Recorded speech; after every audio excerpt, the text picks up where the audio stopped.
الحمد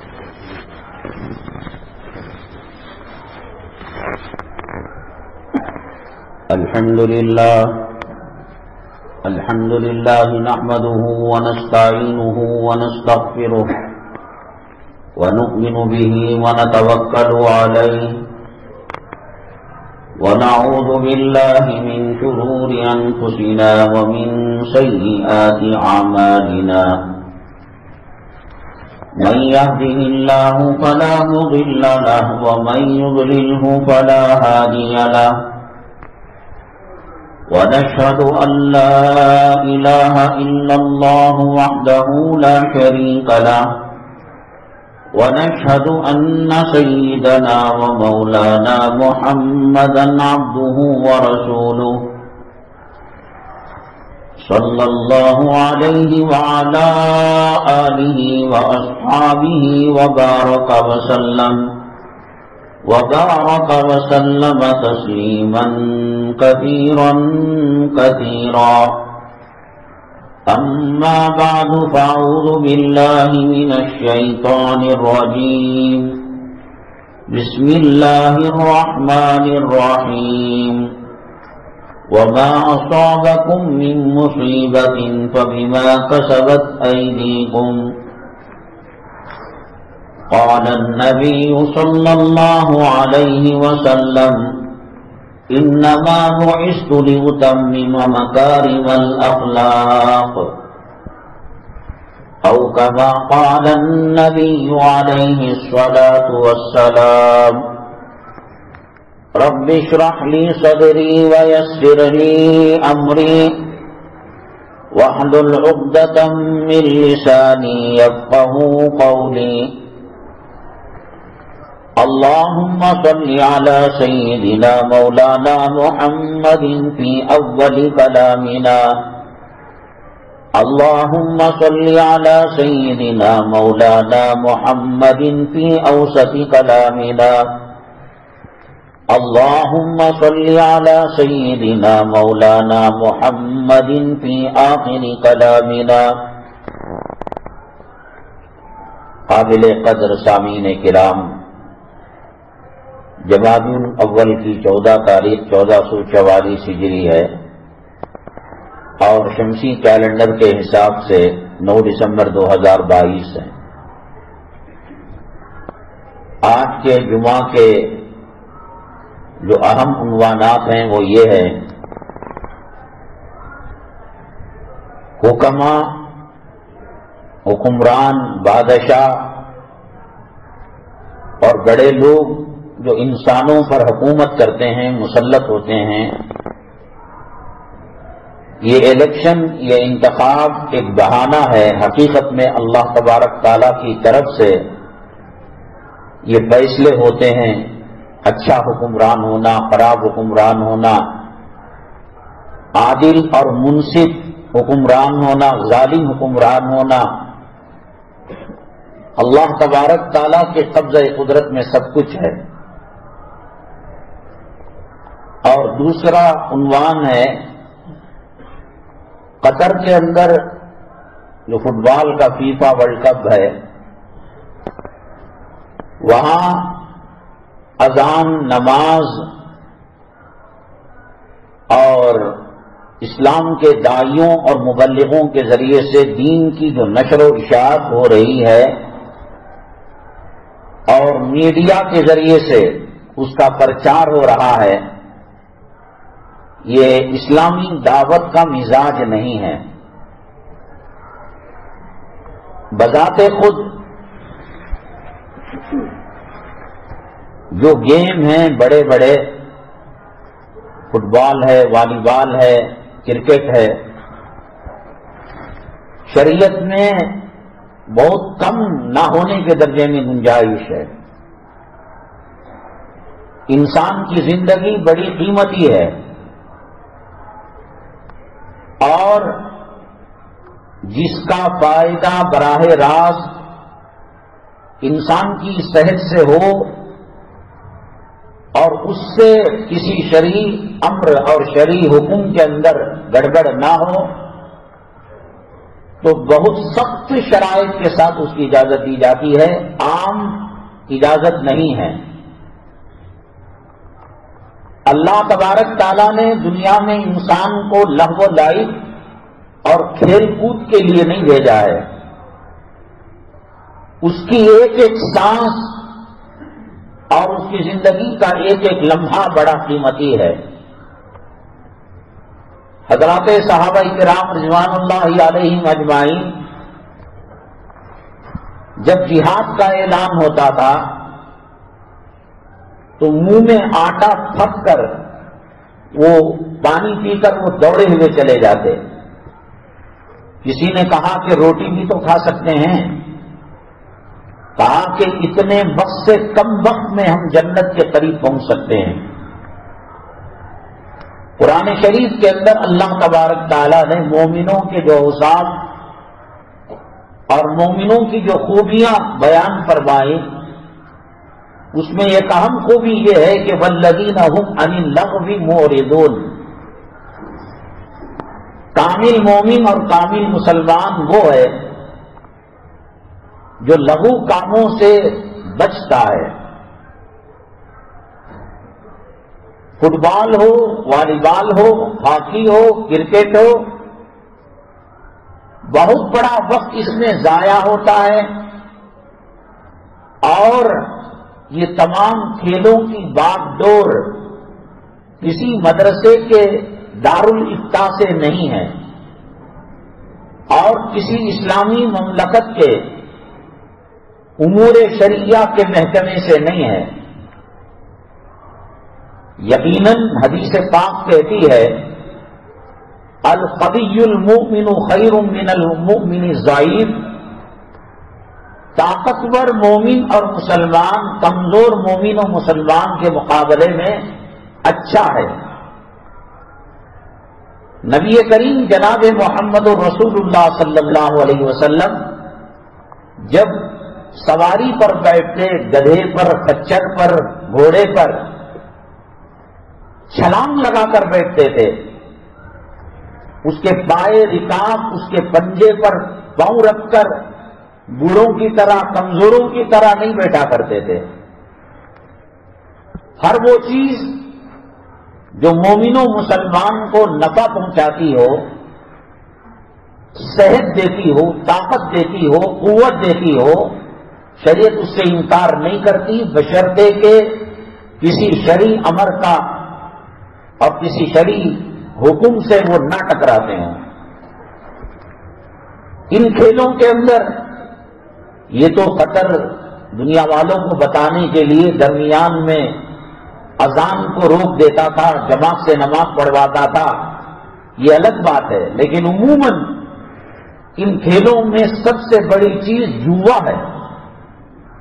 اب کرکٹ نہیں رہا، وہ تو سٹا اور جوا ہے۔ ایک ایک کھلاڑی کے رن پر، وکٹ پر، ہار جیت پر اس کے اندر سٹا لگایا جاتا ہے، جوا لگایا جاتا ہے۔ اور قرآن شریف نے صاف کہا یہ جوا کھیلنا، سٹا کھیلنا حرام ہے مسلمانوں کے لیے۔ رجس من عمل الشیطان، شیطان کا ایک کام بتایا۔ شریعت کے اندر جو پردہ ہے وہ ٹو وے ہے، مرد کا عورت کو دیکھنا حرام ہے، اسی طریقے سے عورت کا بھی مرد کو دیکھنا حرام ہے۔ قل للمؤمنین یغضوا من ابصارہم، مومنوں سے کہے کہ اپنی نگاہوں کو پست رکھے۔ آگے کی آیت وَقُلْ لِلْمُؤْمِنَاتِ يَغْضُضْنَ مِنْ أَبْصَارِهِنَّ، مومن عورتوں سے کہہ دو کہ وہ اپنی نگاہ کی حفاظت کرے۔ پوری دنیا میں ویڈیو بیان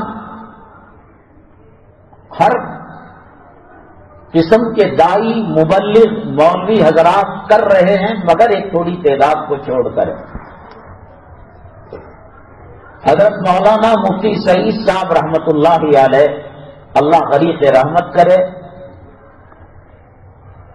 کسی مدرسے کے فاؤنڈیشن میں کسی نکاح کی تقریب میں، کسی گھر کے افتتاح ادھاٹن میں کسی بڑے بزرگ کو بلانا کوئی ضروری نہیں ہے، لیکن اس کے اثرات ضرور ہوتے ہیں۔ ایک بڑے اللہ والے کو بلا کر نکاح کا خطبہ پڑھانا، ایجاب و قبول کرانا، یہ شریعت کا مزاج نہیں ہے۔ مدینہ طیبہ میں ایک مالدار صحابی تھے، انہوں نے نبی کریم صلی اللہ علیہ وسلم کو دعوت نہیں دی، نکاح پڑھانے کی زحمت نہیں دی، لیکن اس کی برکتیں ضرور رہتی ہیں۔ اللہ والے کی دعاؤں سے کسی دکان کا افتتاح ہو رہا ہے، کارخانے کا افتتاح ہو رہا ہے، مدرسے کا، ضرور اس کے اندر خیر و برکت ہوتی ہے۔ اور دارالعلوم دیوبند کے بارے میں ہر کس و ناقص جانتے ہیں، اپنے بھی پڑھائے کی بھی۔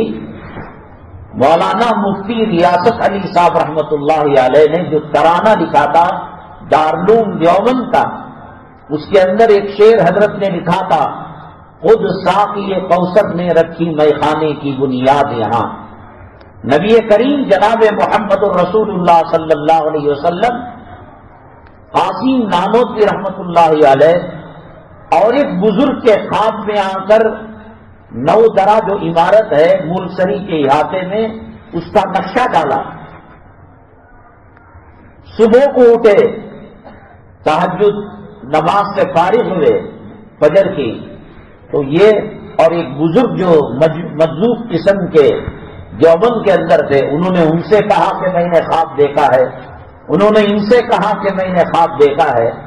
یہ دونوں حضرات علماء کے ایک جتھے کو لے کر جب اس جگہ پر گئے تو واقعتاً وہاں پر پٹے کھینچے ہوئے تھے۔ دنیا میں مدارس پر، علماء پر، مجاہدین پر، قرآن و حدیث کی خدمت کرنے والوں پر بڑے بڑے حالات آئے، لیکن دارالعلوم دیوبند کی شان ہی الگ ہے۔ وہاں کا واچمین سے لے کر شیخ الحدیث تک اللہ تبارک تعالیٰ اس کی خاص رہبری کرتے ہیں، مدد نازل فرماتے ہیں۔ دنیا کے بڑی یونیورسٹی میں پڑھ لیں، مکہ مکرمہ کی ام القریٰ یونیورسٹی میں پڑھ لیں، مدینہ طیبہ کی جامعہ اسلامیہ مدینہ منورہ میں پڑھ لیں، ریاض کے اندر، سعودی عرب کے اندر، یا دنیا کے کسی خطے میں بھی، اللہ کی عزت و جلالت کی قسم، دارالعلوم دیوبند کے اندر جو لمحات، جو منٹ گزرے ہیں، ان کی جو خیر و برکتیں ہیں وہ اور ہے، اور بڑی بڑی یونیورسٹیوں کی ڈگریاں اور اس کے سند اس کے سامنے ناکام ہو جاتے ہیں۔ عجیب شان ہے۔ حضرت امجد قاری طیب صاحب رحمۃ اللہ علیہ 50 پر 8 سال تک، 58 سال تک دارالعلوم دیوبند کے پرنسپال تھے، معتمد تھے۔ حالات آتے جاتے رہتے ہیں، سورج ہمیشہ روشن نہیں رہتا، آگے پیچھے ہوتا رہتا ہے۔ تو دارالعلوم دیوبند کے اندر ایک مرتبہ ایسا ہوا کہ سارا خزانہ خالی ہو گیا، 2-1 دن باقی تھے، تنخواہ دینے کے لیے کچھ بھی نہیں تھا۔ قاری محمد طیب صاحب رحمۃ اللہ علیہ نے اسٹاف کو بلایا اور اساتذہ کو بلایا اور کہا کہ دیکھو خزانہ پورا خالی ہو چکا ہے، طلبا کو بھوکے پیاسے نہیں رکھ سکتے، تم اس مرتبہ ذرا صبر سے کام لے لینا، دعائیں کرنا۔ تمام اساتذہ نے کہا ٹھیک ہے، ہم یہ قربانی دینے کے لیے تیار ہیں۔ 24 گھنٹے کا وقت نہیں گزرا تھا، میرٹھ کے ایک رئیس کو خواب میں نبی کریم صلی اللہ علیہ وسلم تشریف لائے اور فرمایا کہ اسی دولت پر، ایسے مال پر لعنت ہے کہ وہاں مہمانان رسول صلی اللہ علیہ وسلم بھوکے ہیں اور ان کے اساتذہ پیٹ پر پتھر باندھ رہے ہیں اور تم یہاں عیش و عشرت کی زندگی گزار رہے ہو۔ فوراً ڈرتے مرتے دوڑتے حضرت قاری صاحب کے یہاں آئے اور انہوں نے پیسہ جمع کرا دیا۔ ایک وقت ایسا نہیں ہوا، 150 سالوں کے اندر روٹی ہے سالن نہیں، سالن ہے روٹی نہیں، 100 بچوں میں 90 کو کھانا ملا، 10 کو نہیں ملا، بڑی بڑی شادیاں فیل ہو جاتی ہے، ابھی آدھا مجمع باقی رہتا ہے دعوتیوں کا، کھانا ختم ہو جاتا ہے۔ دارالعلوم دیوبند کی بنا سے لے کر آج تک بڑے بڑے طوفان آئے، ہنگامے آئے، سیلاب آئے، اللہ تبارک تعالیٰ کی خاص نظر کرم ہے دارالعلوم دیوبند پر.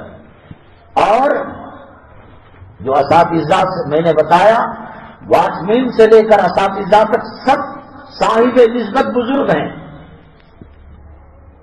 اللہ تبارک تعالیٰ نے منتخب کیا ہے ان کو.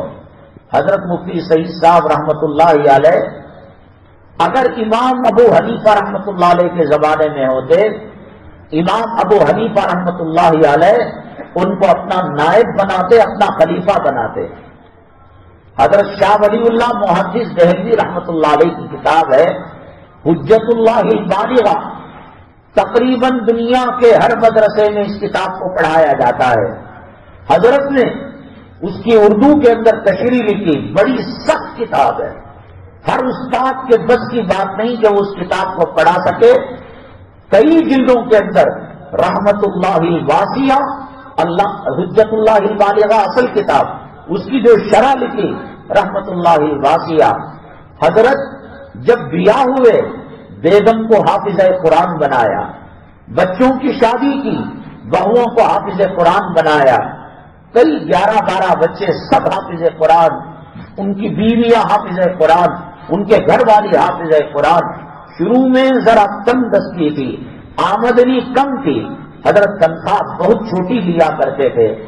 جب اللہ تبارک تعالیٰ نے مقبولیت دی اور شہرت دی، رمضان المبارک میں چھٹی ہوتی ہے دارالعلوم کو، حضرت امریکہ تشریف لے جاتے تھے. اور وہاں جو ایشیا کے لوگ ہوتے وہ عشاء کے بعد، تراویح کے بعد حضرت سے تفسیر کرایا کرتے تھے. کچھ طے نہیں کرتے تھے پیسہ، تحفے کے طور پر جب پیسہ ملنا شروع ہوا تو حضرت آنے کے بعد سب سے پہلے یہ کام کیا. اکاؤنٹ سیکشن جو ہوتا ہے محاسبی، دفتر محاسبی، حضرت نے کہا میں دارالعلوم میں قدم رکھنے کے بعد سے لے کر اب تک ہم نے کتنی تنخواہ لی ہے وہ بتائیں. حضرت نے ساری تنخواہ دارالعلوم کو لوٹا دی اور تا حیات فی سبیل اللہ خدمت کیا کرتے تھے. علم کے اندر، تفقہ کے اندر، تقوی کے اندر، طہارت کے اندر.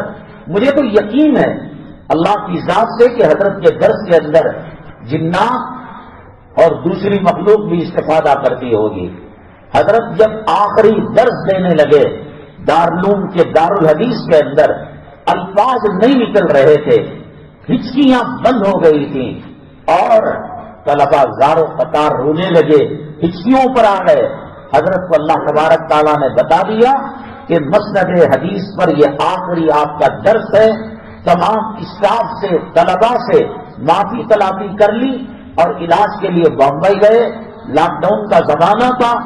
اس وقت بھی حضرت کہتے کیا آن لائن میں درس نہیں دے سکتا؟ میری زندگی بیکار جا رہی ہے، کیا میں پڑھا نہیں سکتا؟ نہیں حضرت آرام کیجئے. کئی 100 کتابوں کے مصنف تھے. عورتوں کو حافظ قرآن بنانا معمولی بات نہیں.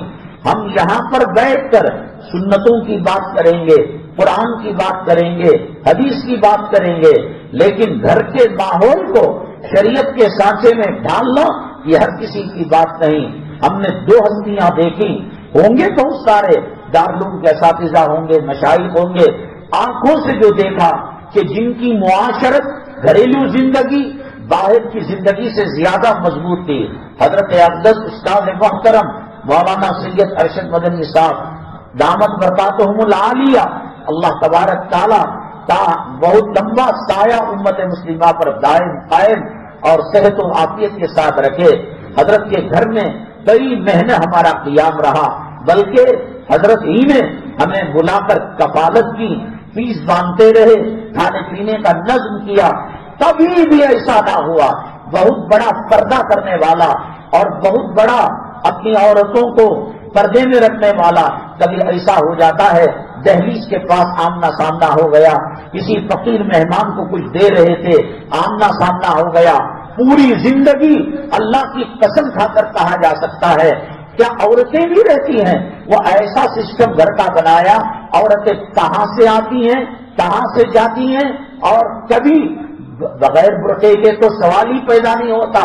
برقعے کے ساتھ بھی گھر کی عورتیں نظر نہیں آئی اور حضرت کے گھر کی بہویں نظر نہیں آئی. انہوں نے معاشرت کو بھی دین کے اندر ڈالا. حضرت مفتی سعید صاحب رحمۃ اللہ علیہ ایسا کارنامہ انجام دیا کہ قیامت تک حضرت کو یاد رکھا جائے گا. حضرت کو دیکھ کر حضرت مولانا رشید احمد گنگوہی رحمۃ اللہ علیہ کی یاد تازہ ہو جاتی ہے. حضرت مدنی رحمۃ اللہ علیہ کی یاد تازہ ہو جاتی ہے. حضرت تھانوی رحمۃ اللہ علیہ کی یاد تازہ ہو جاتی ہے. بڑے ہسمکھ تھے.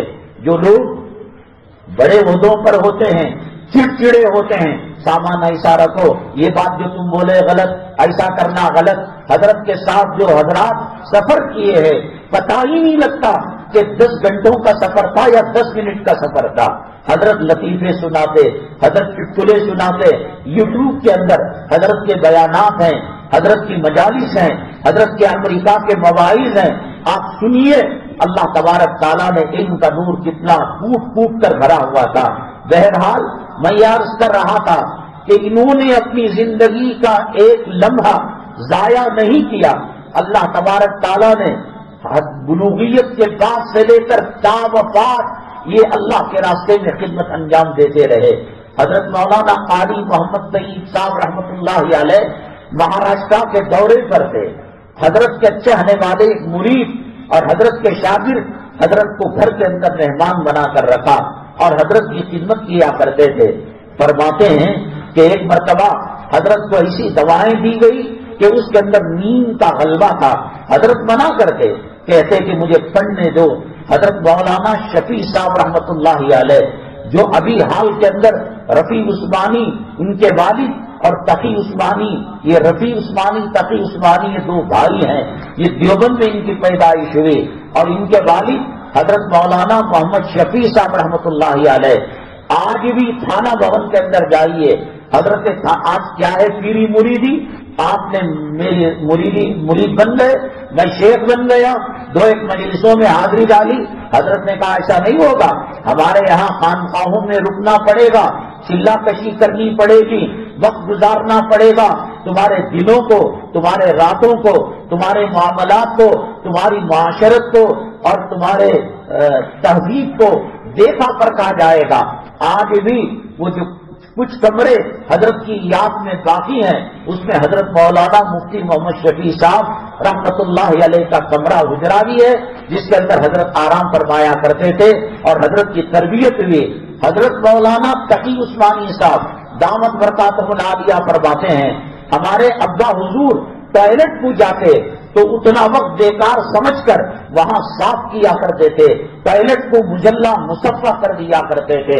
اور وہ اسی لیے اللہ کے نبی صلی اللہ علیہ وسلم جب ٹوائلٹ سے واش روم سے فارغ ہوتے اور باہر آتے تو الحمدللہ الذی اذھب عنی الاذی وعافانی یہ دعا ہے اور اس کے بعد پڑھتے غفرانک اللہ معاف فرما دے تو غفور الرحیم ہے. امی جان عائشہ صدیقہ رضی اللہ تعالیٰ عنہا نے ایک مرتبہ عرض کیا اے اللہ کے نبی صلی اللہ علیہ وسلم کیا استنجا کرنا کوئی گناہ ہے؟ ٹوائلٹ کو جانا کوئی خطا ہے؟ آپ معافی کیوں مانگتے ہیں؟ حضرت نبی کریم صلی اللہ علیہ وسلم نے فرمایا ٹوائلٹ اور استنجا واش روم ایک ایسی جگہ ہے کہ وہاں ذکر منہ سے نہیں کیا جا سکتا. مجھے افسوس ہوا اس کے بغیر زندگی کا گزارا بھی نہیں اور وہاں ذکر بھی نہیں کر سکتے، اس لیے میں اللہ کے دربار میں معافی مانگا کرتا ہوں. یہ جتنے بھی قسم کے کھیل ہیں کچھ بھی نہ ہو، پورے شریعت کے دائرے میں ہو. انسان کی زندگی کا قیمتی وقت اس کے اندر تباہ ہو رہا ہے اور برباد ہو رہا ہے اور ان کی باغ ڈور یہود و نصارہ کے ہاتھ میں ہے اور ان کا جو لباس ہے وہ گھٹنے کے اوپر ہے، ناک کے نیچے بھی کبھی ہو جاتا ہے. اس کو مرد کی شرمگاہ اور سطر کو دیکھنا حرام ہے. عورتیں میاچ دیکھتی ہیں اور عورتوں کے میاچ کو مرد دیکھا کرتے ہیں. یہ شریعت کا مزاج نہیں ہے. قطر کون سے خواب و خیال کے اندر ہے اور دنیا کے احوال کیا ہیں. جہاں مکہ مکرمہ میں اللہ کا گھر ہے، مدینہ طیبہ میں نبی کریم جناب محمد الرسول اللہ صلی اللہ علیہ وسلم کی مسجد نبوی ہے، ریاض الجنہ ہے اور جنت البقیع ہے، احد کا پہاڑ ہے، بدر کا میدان ہے، تبوک کا میدان ہے، بدر کا میدان ہے، جنگ کے احزاب کا میدان ہے. قدم قدم پر صحابہ کی یادیں اور تاریخ کی یادیں ہیں. یہ سلمان کا بیٹا اللہ ہم سے غریب کرے، اللہ تعالیٰ اس کو تباہ تاراج کرے، صفحہ ہستی سے اس کو مٹا دے. ایک زمانہ وہ آئے گا، کیا یہی وہ سعودی عرب ہے جہاں پردے کا لحاظ رکھا جاتا تھا، جہاں امر بالمعروف کے نمونے قائم کیے جاتے تھے؟ اس نے ایک نئی ریاض کے اندر بنائی اور جس کے اندر 350 کے قریب ناچنے والی رنڈیاں آئیں اور پھر انہوں نے ناچا گایا اور ہم جنس پرستی، لڑکا لڑکے سے لپٹا، لڑکی لڑکی سے لپٹی اور منہ سے منہ ڈال کر کتے سوروں کی طرح پیار کرنے لگے. وہ تباہی اور بربادی کی طرف لے جا رہا ہے. قطر کسی حد تک اچھا تھا. الجزیرہ جو نیوز چینل ہے وہ قطر ہی کے اندر ہے اور اسی وجہ سے سعودی نے اس کا ٹرانسپورٹ کاٹ رکھا تھا اور بیکاٹ کر رکھا تھا. کس کے بہکاوے میں آ گیا پتہ نہیں.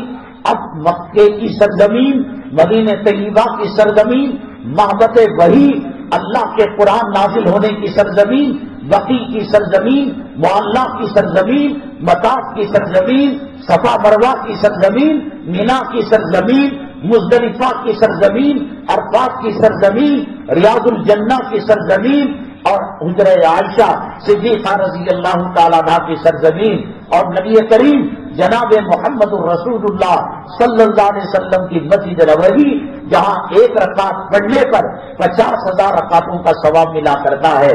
وہ یہود و نصارہ کے چنگل سے نہیں نکل سکے. دن بدن یہ سلمان کا بیٹا، میں امدن نام نہیں لے رہا ہوں، اس کا نام بڑا اچھا ہے لیکن برے کاموں کے ساتھ اس کا نام لینا بے ادبی گستاخی معلوم ہوتی ہے. یہ تباہی بربادی کی طرف جا رہا ہے. جو امام ذرا سا دین کے اندر متشدد معلوم ہوتے ہیں وہ جدہ ریاض کے اندر ایسی جیلیں ہیں، انڈر گراؤنڈ نہ سورج کی کرنیں نظر آتی ہیں، نہ چاند کی روشنی نظر آتی ہے، نہ تاریخ کا پتہ لگتا ہے، نہ دین کا پتہ لگتا ہے. جب چاہا اس کے اندر پانی چھوڑا اور پانی کے اندر کرنٹ دے دیا اور ان کے جنازوں کو اٹھا دیا. اللہ تبارک تعالیٰ ان حالات کو سدھارے. اور میں نے آپ کو بتایا لیڈیز سیکورٹی جو وارڈن ہیں ان کو مسجد نبوی صلی اللہ علیہ وسلم اور مسجد الحرام کے اندر تعینات کیے. میں سمجھتا ہوں مکہ مکرمہ، مدینہ طیبہ اور طائف اور جدہ ریاض کتنے ایسے خاندان ہوں گے کہ کسی کی نسل حضرت صدیق اکبر رضی اللہ تعالیٰ عنہ سے جا کر ملتی ہوگی، کسی کی نسل حضرت عمر بن الخطاب رضی اللہ تعالیٰ عنہ سے جا کر ملتی ہوگی، کوئی نبی کریم صلی اللہ علیہ وسلم کے ازواج مطہرات، کوئی حضرت فاطمہ، کوئی حضرت علی، کوئی حضرات حسن و حسنین سے ان کا حسب و نسب ملتا ہوگا. اللہ تبارک تعالیٰ نے ان کو بیش بہا حسن دیا ہے، خوبصورتی دی ہے. اب اس سرزمین کے اندر جہاں ایک نیکی 1 لاکھ کے برابر ہے، اگر کوئی شہوت کی نگاہ سے ان سیکورٹی گارڈ کو دیکھتا ہے تو ایک گناہ 1 لاکھ گناہ کے برابر ہو جاتا ہے. اسی لیے سیدنا امام اعظم ابو حنیفہ رحمۃ اللہ علیہ نے مکہ مکرمہ کے اندر اور مدینہ طیبہ کے اندر لمبے قیام سے منع فرمایا. جتنا لمبا قیام کرو گے اگر اس میں زیادہ بے ادبی گستاخی ہوگی، بجائے رحمتیں لے کر جانے کے مکہ مکرمہ اور مدینہ طیبہ کے انوار و برکات لے جانے کے گناہوں کی پوٹلی لے کر آؤ گے. مختصر قیام کر کر اور اس کے آداب بجا لا کر آدمی واپس ہو جائے، یہ سیدنا امام اعظم ابو حنیفہ رحمۃ اللہ علیہ کا مسلک ہے. بہرحال ان کھیلوں کے اندر وقت ضائع ہوتا ہے، زندگی تباہ ہوتی ہے، پردے کا لحاظ نہیں رکھا جاتا. اس بے وقوف قطر نے حالانکہ بہت سارے اچھے کام کیے اور لوگ بھی یہ سمجھتے ہیں دیکھو بھائی یہ میدان کے اندر جمعے کی نماز پڑھوایا، یہ ظہر کی نماز پڑھوایا اور کھلاڑی سجدے میں گر جاتے ہیں. ذاکر نائک اللہ اس کی حفاظت کرے، ان کے اہل و عیال کی حفاظت کرے، اللہ ان کے دعوتی کارناموں کو قبول کرے. اللہ تبارک تعالیٰ دین و دنیا کے اندر ان کو روشنی کے اندر رکھے. اللہ تعالیٰ ہر طریقے سے ان کی حفاظت فرمائے. انہوں نے بہت اچھے کام کیے. ان کو قطر کی مملکت میں سیشن رکھ کر، اجتماعات رکھ کر اور دعوت التبلیغ کے حلقے رکھ کر ان سے کام لیا. اب بتاؤ جھوٹی پکی سچی خبریں واٹس ایپ پہ آنے لگی، فیس بک کے اندر، ٹویٹر کے اندر آنے لگی، 200 لوگ مسلمان ہو گئے، کانٹا بن گیا۔ اب جس وقت مکہ مکرمہ اپنے خطرات کا سامنا کر رہا ہے، مدینہ طیبہ کی سرزمین، محبت وحی، صحابہ کی سرزمین، آقا دو عالم صلی اللہ علیہ وسلم کی سرزمین، میں نے آپ کو بتایا تھا، یہاں جائے لال باغ، یہاں جائے کدم پارک، یہاں جائے ودھان سبھا، یہاں جائے ایئرپورٹ، یہاں جائے میوزیم، وہاں کیا یہ حضرت عبداللہ بن مسعود رضی اللہ تعالیٰ عنہ کا مکان ہے، یہ غار ثور ہے، یہ غار ہیرا ہے، یہ محبت وحی ہے، یہ بی بی آمینہ کی قبر ہے، یہ وہ جگہ ہے جہاں اللہ کے نبی صلی اللہ علیہ وسلم معراج میں تشریف لے کر گئے، قدم و قدم۔ اسی لیے سیدنا امام مالک رحمت اللہ علیہ مدینہ طیبہ کی زندگی کے اندر چپل کا استعمال نہیں کیا، کہا اسی طریقے سے حضرت اقدس مولانا قاسم صاحب نانوتوی رحمت اللہ علیہ، کتنی سخت گرمی کیوں نہ ہو، اب تو ٹھنڈ کا سیزن چل رہا ہے، ہمارے یہاں گرمی 30 پر 6 ڈگری آ جائے اور 30 پر 7 آ جائے، ہاں یہ لگا رہتا ہے، اور گرمی کا شکوہ 50 پر 2 ڈگری تک گرمی چلی جاتی ہے۔ حضرت سیدنا امام مالک رحمت اللہ علیہ اور حضرت مولانا قاسم نانوتوی رحمت اللہ علیہ یہ سوچ کر کہ کسی صحابی کا قدم یہاں پر ہوگا، ہم اس قدم کی جگہ کو جوتوں سے کہیں روند نہ دے۔ حضرت اقدس مولانا قاسم نانوتوی رحمت اللہ علیہ اور اکابرین دارالعلوم دیوبند، ان کے بارے میں ایک بریلوی طبقہ کہتا ہے یہ عاشق رسول نہیں ہے۔ ایک مرتبہ حضرت مولانا رشید احمد گنگوہی رحمت اللہ علیہ کو ہرے کلر کا چپل کسی نے ہدیے کے اندر تحفے کے اندر دیا، حضرت نے اس کو لیا، آنکھوں کو لگایا، سینے کو لگایا اور کہا یہ میری قبر میں میرے کفن کے ساتھ تو آ سکتا ہے، لیکن رشید احمد گنگوہی زندگی میں اس کو استعمال نہیں کر سکتا، اس لیے کہ میرے محبوب کے گنبد خضرا کا کلر جوتے کے اندر لگا ہوا ہے۔ یہ وہ حضرات ہے، اور مدینہ طیبہ مکہ مکرمہ میں وہ کہیں کنکری، وہ زمین کا وہ حصہ جہاں صحابہ کرام چلے ہو اور نبی کریم جناب محمد رسول اللہ صلی اللہ علیہ وسلم کا قدم مبارک ہو، کون کر سکتا ہے؟ اس کے دعوے کرنا اور عملی زندگی کے اندر اس کو نبھانا بہت مشکل ہے۔ حضرت سیدنا امام مالک رحمت اللہ علیہ عمرے کو نہیں گئے مدینہ طیبہ سے، کہا کہ حضرت عمرہ تو ثواب ہے، اس درجے عشق تھا مدینے کی سرزمین سے اور اس درجے محبت کی کہ وہ بہت کم کھانا کھایا کرتے تھے، آدھا کھجور۔ ایک انسان ایک مرتبہ ایک کھجور کھا لے، 3 دن کی زندگی کا پاور اور زندگی کی انرجی اس کو مل جاتی ہے۔ اب تو ٹھوسا جا رہا ہے، اللہ کے نعمتوں کی بے قدری کی جا رہی ہے اور یہ سمجھا جا رہا ہے کہ زیادہ کھانا اچھی صحت کی علامت ہے۔ نہ میڈیکل یہ کہتا ہے، نہ شریعت یہ کہتی ہے۔ میں نے بتایا اگر کسی آدمی کو پہچاننا ہو اس کی تہجد دیکھنے کی ضرورت نہیں ہے، مسجد کے اندر اس کے نفل پڑھنے، عوامین پڑھنے، اشراق چاش پڑھنے کی دیکھنے کی ضرورت نہیں ہے، کوئی بھی کر لے سکتا ہے۔ آج کے عنوانوں میں ایک عنوان یہ بھی ہے نا کہ جگہ جگہ غیر مسلموں کو اتوار کے دن خاص طور سے جو چھٹی ہوتی ہے مسجد درشن کرایا جاتا ہے، مسجد کے اندر چور بھی وقت کا حسن بصری بن جاتا ہے، وقت کا پیران پیر بن جاتا ہے۔ یہاں آ کر گناہ کرنے کا کون سا موقع ہے؟ کون سا لیڈیز کو تانکنے کا موقع ہے؟ کون سا گانا چلا کر اور فلم چلا کر دیکھنے کا موقع ہے؟ وقت کا چور اور وقت کا اچکا اور وقت کا بدماش بھی مسجد میں صوفی بن جاتا ہے۔ دین کی نشر و اشاعت معاملات سے ہوتی ہے، بازار سے ہوتی ہے۔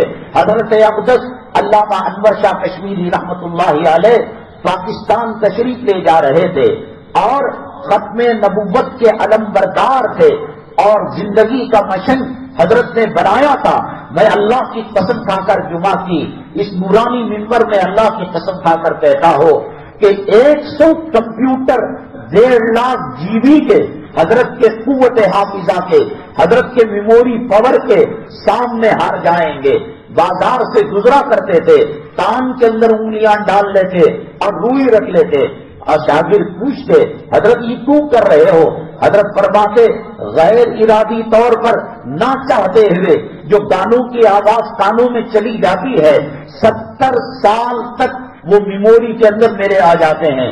میں اس کو روکنے کے لیے کام کیا کرتا ہوں. ایک مرتبہ ایک طالب علم ایک قدیم کتاب 1000 سال پہلے کی کتاب, اس کتاب کا ایک مسئلہ حضرت علامہ انور شاہ کشمیری رحمت اللہ علیہ سے پوچھا, اور اس نے یہ سمجھا حضرت تھک جائیں گے, حضرت جواب نہیں دے پائیں گے.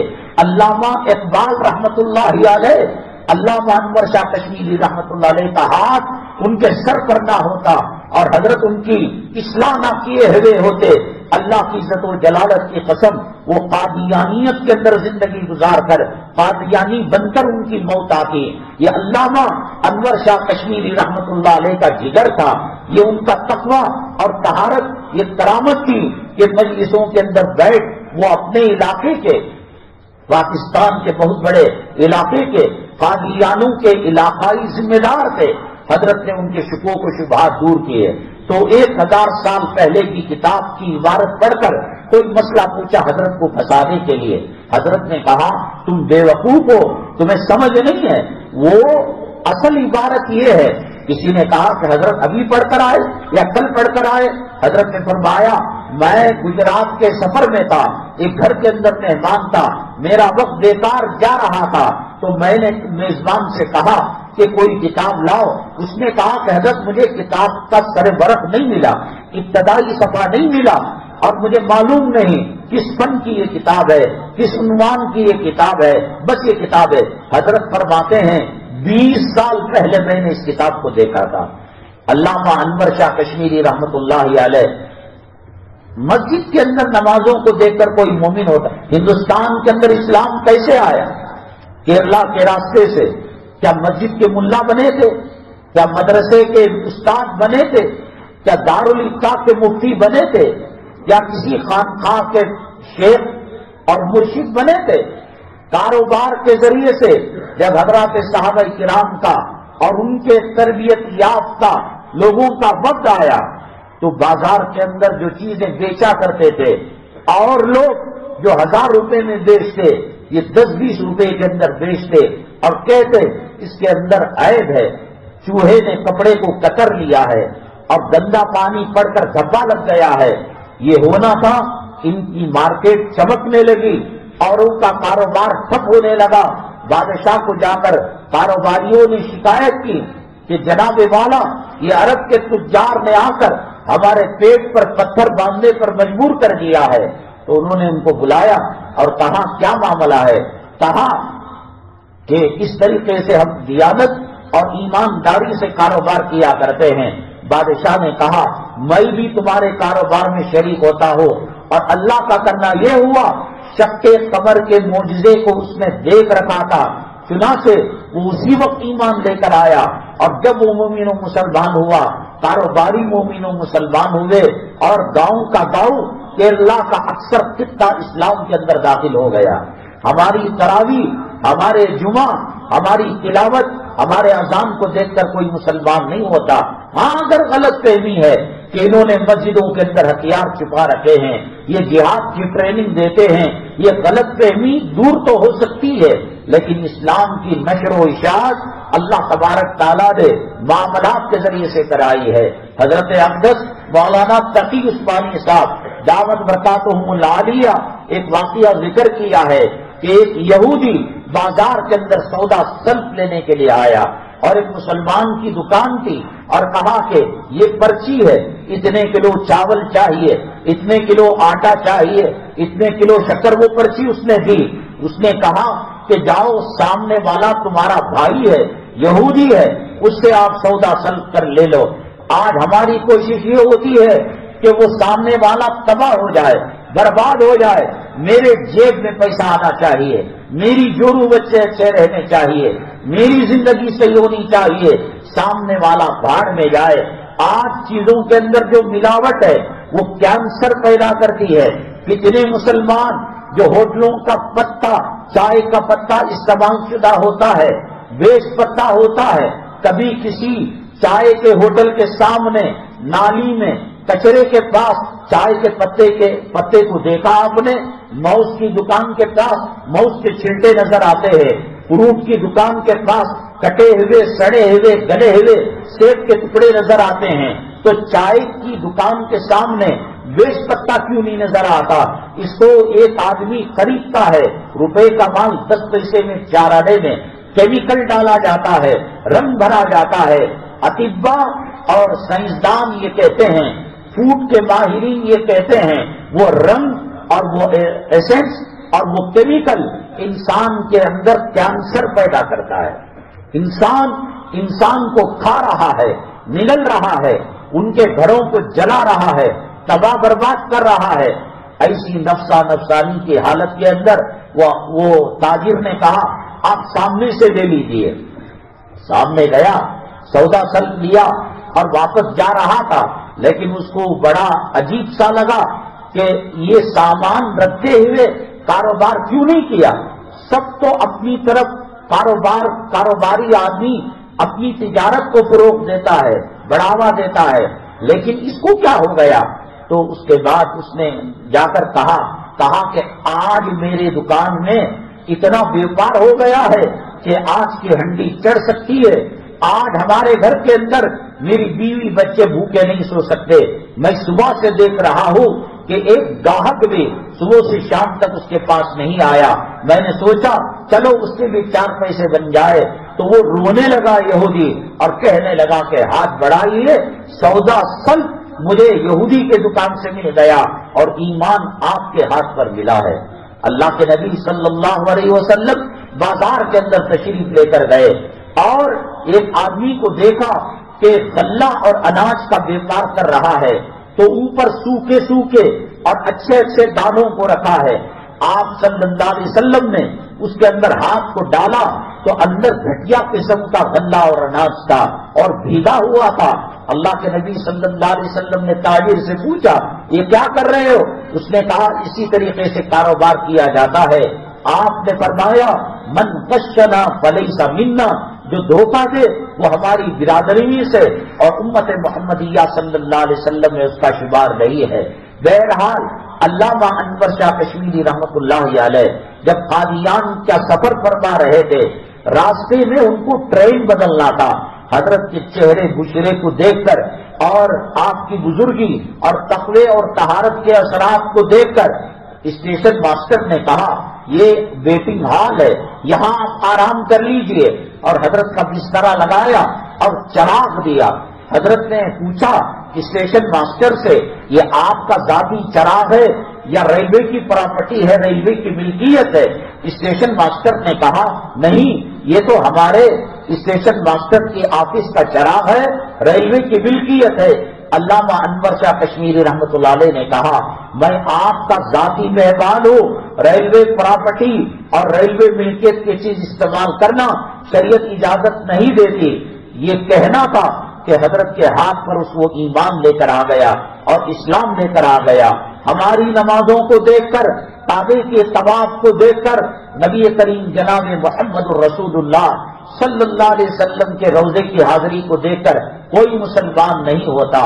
آج یہ تباہی بربادی آئی ہوئی ہے کہ غیر لوگ دیانت سے کام لیتے ہیں، امانت سے کام لیتے ہیں اور امانتداری سے کام لیتے ہیں۔ حضرت علامہ انور شاہ کشمیری رحمت اللہ علیہ جب ملتان کے اسٹیشن پر اترے ہیں تو جو ٹکٹ ماسٹر ہوتا ہے، ٹکٹ کلیکٹر، گیٹ کے پاس کھڑے ہو کر جو ٹکٹ لیا کرتا ہے، حضرت نے ٹکٹ دیا تو کہا کہ ٹکٹ نہیں چاہیے، آپ ہاتھ بڑھائیے، میں جنت کی ٹکٹ آپ کے ہاتھ سے لے کر میں کلمہ پڑھ کر محمد صلی اللہ علیہ وسلم کا غلام بن جاتا ہوں گا۔ حضرت نے پوچھا ہم نے دعوت بھی نہیں کی، تبلیغ بھی نہیں کی، نبی کی سیرت کو بیان نہیں کیا اور آپ نے کلمہ پڑھ لیا؟ تو اس ٹکٹ کلیکٹر نے کہا حضرت میں نے آپ کے چہرے کو دیکھا تو پتا لگا ایسا چہرہ جھوٹوں کا نہیں ہو سکتا، اس چہرے کے اندر وہ نورانیت ہے، تو یہ جس نبی کا کلمہ پڑھا ہے وہ محمد صلی اللہ علیہ وسلم کے اخلاق کیا ہوں گے، کردار کیا ہوں گے، اور چہرے کی روشنی اور نور کا عالم کیا ہوگا۔ مسجد سے یہ جو مسجد درشن لگا رہے میں سمجھتا ہوں یہ خواہ کی حماقت والی اور بے وقوفی کی بات ہے۔ ہاں کچھ شکوک و شبہات جو غیروں نے میڈیا کے ذریعے سے کر لیے ہیں۔ بہرحال حضرات میں یہ کہہ رہا تھا کہ گیم کو گیم رکھتا، شریعت اس کی اجازت نہیں دیتی۔ نبی کریم صلی اللہ علیہ وسلم حضرت عائشہ صدیقہ رضی اللہ تعالیٰ عنہ جب ہجرت کر کر مدینہ طیبہ آئی تو مکی زندگی سے مدینہ طیبہ جب آئی تو وزن نہیں بڑا ہوا تھا، دبلی پتلی تھی. جنگل کے اندر گئے، اللہ کے نبی صلی اللہ علیہ وسلم نے کہا آؤ ہم دوڑ لگائیں گے، رننگ ریس کھیلیں گے. میں یہ بتا رہا ہوں کھیلوں سے چڑ نہیں ہے، ایسے کھیل جس کی وجہ سے زندگی ضائع ہوتی ہے اور انسان اذان کا، نماز کا اور دین کا خیال نہیں رکھتا. ابھی 1 اوور باقی ہے، ابھی چند منٹ باقی ہیں، نماز جماعت سے چھوٹ گئی، نماز قضا ہونے لگی. جن کھیلوں کی وجہ سے جسم میں چستی پھرتی آتی ہے اور شریعت کے کسی حکم کی مخالفت نہیں ہوتی، شریعت منع نہیں کرتی. اللہ کے نبی صلی اللہ علیہ وسلم پہلی مرتبہ حضرت عائشہ رضی اللہ تعالیٰ عنہ دوڑ کے اندر پہلے آ گئی. کچھ دنوں کے بعد، مہینوں سالوں کے بعد اللہ کے نبی صلی اللہ علیہ وسلم نے کہا آئیے اب دوڑ لگائیں گے جنگل کے اندر پورے پردے کے ساتھ. تو حضرت عائشہ صدیقہ رضی اللہ تعالیٰ عنہ پیچھے رہ گئی اور نبی کریم صلی اللہ علیہ وسلم آگے. اب تھوڑا سا موٹی ہو گئی تھی، ذرا جسم پر بوجھ آ گیا تھا، آرام اور جو ہے آسائش کے دن تھے تو اس وجہ سے ذرا سا وزن بڑھ گیا تھا تو اداس ہو گئی. اللہ کے نبی صلی اللہ علیہ وسلم نے فرمایا تل کا بھی تل کا، وہ جو ہار تھی تب ہم نے کچھ نہیں کہا، اب میں جیت گیا ہوں، آپ نے چہرہ ایسا کر لیا ہے. اللہ کے نبی صلی اللہ علیہ وسلم نے فرمایا 3 کھیلوں کے علاوہ مسلمان کا ہر کھیل باطل ہے. ایک تیر اندازی کا، ایک گھوڑ سواری کا، بعد میں تیراکی کا آتا ہے اور بعد میں بیوی کے ساتھ ہنسی مذاق کرنا، کھیلنا، اس کو بھی شریعت کے اندر عبادت کے دائرے کے اندر رکھا گیا ہے. تو اس کو دعوت کا رنگ دینا، اسلام کا رنگ دینا فٹ بال کو، ایک قسم کی بیوقوفی ہے، حماقت ہے. پورے عالم کے اندر، پوری دنیا کے اندر اسلام اور مسلمان اور نبی کریم صلی اللہ علیہ وسلم کا امتی بڑی کشمکش کی زندگی گزار رہا ہے. آپ کا ورلڈ کپ ختم ہو جائے گا، ان کے دلوں کے اندر جو زخم ابھرے ہیں. ابھی 2-1 دن پہلے ایک غیر مسلم لڑکی اسٹیڈیم کے اندر آئی اور اپنے کپڑوں کو پھاڑ کر جسم کی نمائش کرنے لگی. ڈاکٹر ذاکر نائک وہاں ملیشیا، انڈونیشیا جہاں گئے امن کے اندر تھے. ہندوستان نے قطر پر دباؤ ڈالا انٹرنیشنل لیول سے کہ بنگلہ دیش کے اندر انہوں نے داعش کے مجاہدوں کو جو ہوٹل کے اوپر خودکش حملہ کیا تھا اور فدائی حملہ کیا تھا ان کی تربیت انہوں نے ہی کی ہے اور ہندوستان کے اندر غیر مذہب والوں کو ابھارا ہے. خیر اللہ نے ان کی دعوت اور ان کی تبلیغ کے صدقے میں قرآن میں اللہ نے فرمایا یا ایھا الرسول بلغ ما انزل الیک من ربک وان لم تفعل فما بلغت رسالتہ. آپ دعوت تبلیغ کا کام کیجئے. واللہ یعصمک من الناس، اللہ تعالیٰ آپ کی حفاظت کرے گا. اب حکومت خاموش تھوڑی بیٹھے گی، اتنے دن سے خاموش تھے. چلو پیس ٹی وی بند ہو گئی، ان کے کالجز بند ہو گئے، ان کے اسکول بند ہو گئے، ان کا ادارہ بند ہو گیا، پیٹ میں بھڑکے ہو رہے ہیں اور قطر پر انٹرنیشنل لیول سے دباؤ ڈال رہا ہے ہندوستان کہ ذاکر نائک اور اس کی فیملی کو واپس کرو. دہشت گردی کے مقدمے اور داعش کے مقدمے ہیں اور اس کے رد عمل کے اندر تبلیغ بھی کرنا تھا اور دنیا بھر کے لوگ بھی آ رہے تھے. حکمت عملی کے ساتھ اگر کسی کو خفیہ کلمہ پڑھا دیتے اور آہستہ سے پردے میں کر دیتے، یہ بتا کر اسلام مسلمانوں کے جذبات کو ابھارا ہے اور ان کے جذبات کو ٹھیس پہنچائی ہے، وہ غلط ہے صحیح ہے وہ اللہ بہتر جانتا ہے. جب اللہ کا حرم رکھنے والا مکہ مکرمہ کی سرزمین، نبی کا روضہ اور ریاض الجنہ اور مسجد نبوی رکھنے والا مدینہ طیبہ یہودیوں، عیسائیوں اور نصارہ کے چنگل سے بچ نہیں پا رہا ہے تو قطر کس کھیت کی مولی ہے. اس کو کام بھی کرنا تھا، حکمت عملی سے کرنا تھا، جس کا نتیجہ یہ ہوا کہ وہاں جو اسٹیڈیم قائم کیے گئے ہیں اس کے اندر بڑے بڑے LCD اسکرین لگائے ہوئے ہیں. میچ کا نقشہ اور میچ کی لائیو ٹیلی کاسٹ اور دیگر چیزیں اس کے اندر دکھائی جاتی ہے.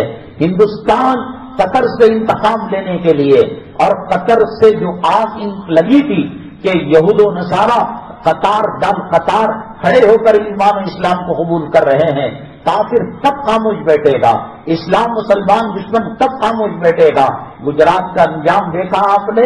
لوگ کہتے ہیں کہ ان کے دلوں کے اندر ہماری محبت ہے اور ان کے دلوں کے اندر ہماری عظمت ہے. ہندوستان کی آزادی کی تاریخ سے لے کر اب تک جو پارلیمنٹ کا دلی کا جو الیکشن ہوا اس کے اندر ایک ریکارڈ ٹوٹا تھا، اور گجرات کے اندر جو ریکارڈ ٹوٹا ہے وہ اب سے لے کر ہندوستان کے 1947 تک اس کی مثال نہیں ملتی. کیا سمجھ میں آ رہا ہے ان کے دلوں کے اندر کیا باتیں ہیں، ان کے دلوں کے اندر کیا حسرتیں ہیں. اگر کام کرنا تھا حکمت عملی سے کرا تھا. اب نیکسٹ کیا وہ اگر کسی اسلامی ملک کو فیفا کا اگلے ورلڈ کپ کا اگر وہ موقع دیں گے تو پھر کہیں گے اذان نہیں ہوگی، نماز نہیں ہوگی، بیان نہیں ہوگا، فلاں نہیں ہوگا، اور خدا نہ کرے کوئی یہودی عیسائی اور ہندو ملک اس کو قبول لے گا. تم نے تو نماز پڑھائی ہے، ہم گیم کو درمیان میں پوجا پاٹ کرائیں گے، ہم رنگولی میدان کے اندر ڈالیں گے، ہم بے پردہ عورتوں کو بلائیں گے دل کی بھڑاس وقتی طور پر نکالنے کے لیے. اس نے یہ کیا. نورا فتح جو ایک قسم کی ڈانسر ہے، گندی قسم کی عورت ہے، اس کو قطر کے اسٹیڈیم میں لے جایا گیا اور ڈانس کرایا گیا اور ناچ گانا کرایا گیا. اسی لیے قرآن کہتا ہے وَلَا تَسُبُّوا الَّذِينَ يَدْعُونَ مِن دُونِ اللَّهِ، تم غیر اللہ کی پرستش کرنے والوں کو، ان کے بتوں کو گالی نہ دو. نتیجہ کیا ہوگا؟ فَيَسُبُّ اللَّهَ عَدْوًا بِغَيْرِ علم، وہ انتقام اور بدلے کی بھاونا کے اندر اللہ کو گالی دیں گے، نبی کو گالی دیں گے، دین کو گالی دیں گے. مسلمان خفیہ طور سے بناتے، نہ نورا جاتی، نہ کوئی ہندو لڑکی نیم برہنہ ہوتی، نہ کوئی ہم جنس پرستی کرنے والا وہاں پر لباست کا عمل کرنے کی کوشش کرتا. کام ایسا کرنا چاہیے کہ جس کو کہتے ہیں کہ سام بھی مر جائے اور لاٹھی نہ ٹوٹے. بہرحال اے مواقع ان کو ملیں گے. آپ گلی کوچوں کے اندر میلاد اور سیرت کے جلسے دھوم دھڑاکے سے کرتے ہیں. جب ان کے تہواروں کا موقع آتا ہے پولیس ان کی ہے، عدالتیں ان کی ہیں، کورٹ ان کا ہے، قلم ان کا ہے، ملٹری ان کی ہے، ملک ان کا ہے. اب یہ سیکولرزم کا پارٹ، یہ جمہوریت کا پارٹ، یہ کوئی اجدا نگل کر چلا گیا ہے. اب مسلمانوں کو بڑی حکمت عملی سے کام کرنا ہے. اللہ تبارک تعالیٰ سے بہت دور ہو چکے ہیں، نبی کریم صلی اللہ علیہ وسلم کے طور طریقوں سے بہت دور ہو چکے ہیں. حکام کو گالی دینا، حکام کے حق میں بددعا کرنا، اگر ہم مظلوم ہوتے یقیناً اللہ تبارک تعالیٰ وہ بددعا قبول کر کر ان کی پارٹی کو نیست و نابود کر دیتا، ان کے وجود کو ختم کر دیتا، ان کی حکومت کو گرا دیتا. حدیث پاک میں اللہ کے نبی صلی اللہ علیہ وسلم نے فرمایا مظلوم کی دل سے آہ جو نکلتی ہے وہ اللہ کے عرش اور مظلوم کے دل کے درمیان کوئی پردہ نہیں ہوتا. اللہ فرماتے ہیں دیر ہی صحیح میری عزت و جلالت کی قسم میں ظالم سے بدلہ لے کر رہوں گا. ہمارا ہندوستان سے ناطا مظلومیت کا ہو، اقلیتوں کا ہو، مائنارٹی کا ہو، یا کانگریس سے ہو یا گھڑا سے ہو، یہ دوسری بات ہے. اگر مسلمان مظلوم ہوتا اللہ تبارک تعالیٰ اس کی بددعا کو ضرور قبول کرتے. میں نے بتایا ختم قرآن کے موقع پر مسجد نبوی صلی اللہ علیہ وسلم اور مکہ مکرمہ کے اندر حرم مکی کے اندر 30 لاکھ لوگ اسرائیل کی بددعا کرتے ہیں، یہودیوں کو بددعا کرتے ہیں، نصارہ کو بددعا کرتے ہیں. اور دوسرے دن اخبار میں آتا ہے کہ اسرائیل کے ظالموں نے ماں کے گود کے اندر بچوں کے اوپر بمباری کر کر کیمیکل گیس کو چھوڑ کر ان ماؤں کے آنکھوں کے سامنے بچوں کو تڑپا دیا اور شہید کرا دیا. حدیث تو کہتی ہے کہ ہم بددعا کو ضرور سنتے ہیں، مظلوم کی آہ کو سنتے ہیں. معلوم ہوا مسلمان مظلوم نہیں. اللہ تعالیٰ فرماتے ہیں مسلمانوں نے اپنے آپ پر ظلم کیا، اللہ تعالیٰ ظلم کرنے والا نہیں ہے. وما ربک بظلام للعبید. گجرات کا واقعہ کیا اللہ نہیں جانتا؟ آسام کا واقعہ کیا اللہ نہیں جانتا؟ میرٹھ کا واقعہ کیا اللہ نہیں جانتا؟ کیا مراد آباد کا واقعہ اللہ نہیں جانتا؟ گجرات کا واقعہ کیا اللہ نہیں جانتا؟ کیا ملیانہ کا واقعہ اللہ نہیں جانتا؟ آپ کا بچہ، آپ کی بچی، آپ کی بیوی، آپ کی ماں، آپ کی بہن آپ کی بیٹی بازار کے اندر جا رہی ہے اور اس پر ظلم و ستم ہوتا ہے. کتنے جیل کے اندر ایسے لوگ ہیں عزت نفس کے خاطر انہوں نے ماں کی آبرو بچانے کے لیے ظالم کو قتل کر دیا, واصل جہنم کر دیا. تم اور میں اور آپ پورے مسلمان کسی درخت سے نکل کر نہیں آ گئے, کسی بارش میں اولوں کی طرح پھٹ کر نہیں آ گئے, اور کسی مرغئی کے فارم ہاؤس کے اندر اور وہاں کے فارم کے انڈوں سے چوزے بن کر نہیں آ گئے. اللہ تبارک تعالیٰ نے ہمیں سب سے اونچا مقام دیا, کنتم خیر امتین کا مقام دیا, سب سے بہترین کتاب قرآن دیا, سب سے بہترین مسجد اللہ کا کعبہ دیا, اور اس کے بعد کی مسجد نبی کریم صلی اللہ علیہ وسلم کی مسجد کو دیا, اور جنت کا ٹکڑا دیا. مسلمان تو ہادی بن کر آیا تھا, تو رہبر بن کر آیا تھا, تو غازی بن کر آیا تھا, تو بھوکوں کو کھلانے کے لیے آیا تھا, تو ننگوں کو کپڑا پہنانے کے لیے آیا تھا, تو پیاسوں کو پانی پلانے کے لیے آیا تھا, تو بھٹکتی مخلوق کو راستہ دکھانے کے لیے آیا تھا, تو قرآن کی دعوت اور تبلیغ کرنے کے لیے آیا تھا, تو توحید کا نمبردار تھا, تو نبی کا عاشق تھا. آسمان تیری بات کو سنا کرتا تھا, فرشتے تیری بات پر لبیک کہا کرتے تھے, زلزلے تیرے قدموں سے رک جایا کرتے تھے, دریاؤں کی طغیانی اور سرکشی تیری ایک آواز پر رک جایا کرتی تھی. اور آج مسلمان بھیک مانگ رہا ہے کہ ہمیں آزادی دے دو, ہماری عورتوں کو بچا لو, ہمارے مدرسوں کو بچا لو. بے وقوف دینے والا شہید صاحب اللہ نے بتایا, کیا زبور, کیا توریت, کیا انجیل اللہ کے قرآن کا مقابلہ کر سکتے ہیں؟ 1.25 لاکھ پیغمبر کیا نبی کریم صلی اللہ علیہ وسلم کی نبوت اور رسالت کا مقابلہ کر سکتے ہیں؟ اگر میرے آقا اور میرے محبوب سے بڑا کوئی پیغمبر ہوتا, معراج کے اندر حضرت موسیٰ کو امام بنایا جاتا, حضرت عیسیٰ کو امام بنایا جاتا, حضرت سلیمان کو امام بنایا جاتا, حضرت یوسف علیہ السلام کو امام بنایا جاتا. وہاں صفیں بن چکی تھی اور کشمکش تھا. حضرت ابراہیم کی الگ خوبیاں تھی, حضرت موسیٰ کی الگ کمالات تھے, حضرت آدم کی الگ شان تھی. بنے تو کون بنے؟ حضرت جبرائیل علیہ السلام نے کہا اللہ کا حکم ہے کہ بیت المقدس کے اندر 1.25 لاکھ پیغمبر تمہارے مقتدی بنیں گے اور تم امام الانبیاء بنو گے. ایسے امام الانبیاء کے امتی ہو کر آج اسٹیشنوں کے, آج عدالتوں کے, آج کورٹ کچہریوں کے, ارے مسلم پرسن اللہ ہمارے گھر کے 4 دیواری کا مسئلہ تھا, حلالہ ہمارا ذاتی مسئلہ تھا, طلاق ہمارا ذاتی مسئلہ تھا, مرد کا نان نفقہ یہ ہمارا ذاتی مسئلہ تھا, مرد کے ساتھ عورت کے ساتھ مرد محرم حج و عمرے کے اندر جائے یہ ہمارا ذاتی مسئلہ تھا, دوپٹہ ڈالنا, نقاب پہننا, اونی لگانا یہ ہمارا ذاتی مسئلہ تھا. ہمارے باہر کے مسائل کو جھجوڑ کر تو رکھا, اب اندرونی مسائل کے اندر بھی مداخلت ہونے لگی. اللہ مظلوم ہوتا, اللہ کبھی کی دعا قبول کر لیتا. اللہ تعالیٰ جھوٹا نہیں ہے. وما ربک بظلام للعبید. حضرت اقدس مولانا حسین احمد مدنی نور اللہ مرقدہ ایک جگہ تقریر فرما رہے تھے. دوران تقریر ایک آدمی بیچ میں اٹھا اور حضرت کو گالیاں دینے لگا.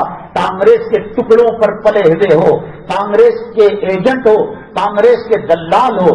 حضرت کی کیا آہ نکلی معلوم نہیں. مظلوم کو ہاتھ اٹھا کر زبان سے بدوا دینے کی ضرورت نہیں. مظلوم بغیر الفاظ نکالے اور بغیر ہاتھ اٹھائے اس کے دل سے جو آہ نکلتی ہے اللہ تبارک تعالیٰ ظالم کو تباہ برباد کر دیتے ہیں. تقریر ختم نہیں ہوئی. تاریخ شاہد ہے دیوبند کی کہ بہت بڑا جمع غفیر کا مجمع تھا اور وہ لوٹ پوٹ ہو کر خون کی قیاں کرنے لگا, خون کی الٹیاں کرنے لگا. حکیم کو بلایا گیا, ڈاکٹر کو بلایا گیا, علاج ہی نہیں ہوا. ایک اللہ والے نے کہا اس نے حضرت مدنی کی گستاخی کی ہے, گالیاں دی ہیں, حضرت جب تک معاف نہیں کریں گے یہ صحت یاب نہیں ہو سکتا.